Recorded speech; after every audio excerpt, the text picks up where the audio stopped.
Hello, gynaecologist doctor शनान बोल रही हैं। डॉक्टर आपसे बात करना था, ये वाइफ प्रेग्नेंट है, अबॉर्शन करना था। कॉम्प्लिकेशन? कॉम्प्लिकेशन कोई नहीं है, लड़की है तो। कैसे बात कर रहे हो आप? ऐसा कुछ पहले नहीं हुआ। लड़की है। आपको समझ में नहीं आ रही बात? लड़का चाहिए होगा आपको? नहीं, लड़का नहीं, लड़की ही चाहिए। तो फिर क्यों करा रहे हो अबॉर्शन? क्योंकि रेप हो जाएगा इसका। डॉक्टर, मैं ये नहीं चाहता कि इसका रेप हो।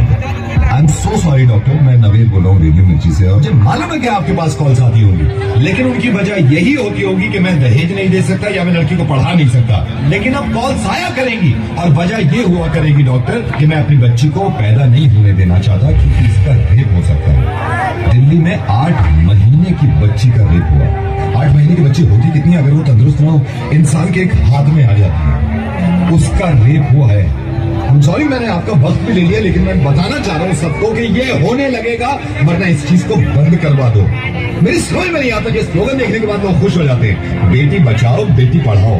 क्यों हम पहले ही जाहिर कर देते हैं कि बेटियां कमजोर हैं, पढ़ी लिखी भी नहीं है, इनको बचाना भी है। ऐसे स्लोगन क्यों नहीं बनते कि बेटे को बनाओ और ना माने तो थप्पड़ लगाओ। और जितने लोग इस बात को मानते थे ना कि लड़की घर से बाहर निकलती है तो रेप होता है, उसके रिश्तेदार ने बेडरूम में घुस के उसकी बच्ची के साथ रेप किया। जब उसके माँ बाप ने इस बच्ची को देखा तो खून में लथपथ पड़ी थी, पूरा हॉस्पिटल गूंज गया था इसकी चीख से।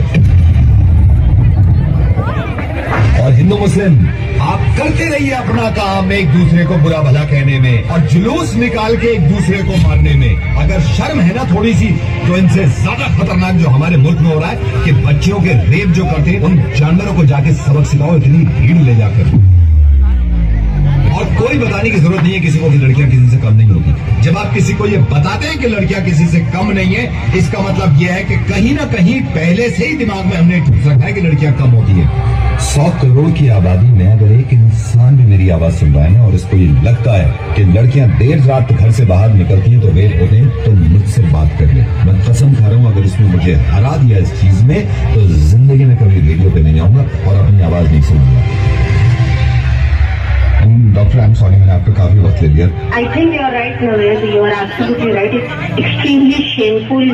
The religion के नाम पे जो है ये आम हो रहे हैं, but unfortunately रेप जैसा इतना बड़ा जो इशू है, इतना बड़ा जो